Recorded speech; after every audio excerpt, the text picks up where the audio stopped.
The Miracle of Empel. In the autumn of 1585, at the height of the 80 Years' War, after the capture of Antwerp by the troops of the Spanish monarchy, led by the governor Alexander Farnese, it was decided to advance northwards with a double objective: to protect Bolduque, a city loyal to the king, which had been besieged by the Orange troops, and to occupy the island of Bommel, the heart of Brabant and a region with good agricultural and livestock capabilities. In the governor's plans, it was an excellent territory to winter his troops and, at the same time, a base to support himself for his next campaign, which he planned to direct towards the coast over the provinces of Holland and Zeeland.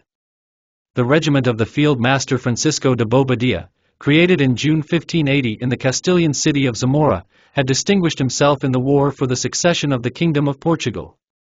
In order to reinforce the Spanish troops in the territories of Flanders, which were suffering great wear and tear from the siege of Antwerp, he left the province of Cadiz in mid-March, arriving at Namur at the end of August 1485. After a few days' rest, he set off for the Meuse to fulfill the governor's plans with the 2,000 men of his regiment, reinforced by a similar number of troops victorious in the siege of the great city. They were entertained in Bolduque with great joy, and were supported with boats to cross the Meuse. When they were settling on the island of Bommel, the Count of Olac, with 100 ships and nearly 10,000 soldiers, surprised them by breaking the dikes and opening the locks. The great flood forced the king's troops to return to the bank from which they came.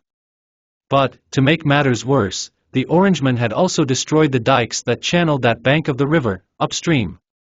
The scene was dantesque: to the north the mighty Meuse, to the south the flooded lands up to Bolduque. The 4,000 Spaniards found themselves in a strip of land about Ai.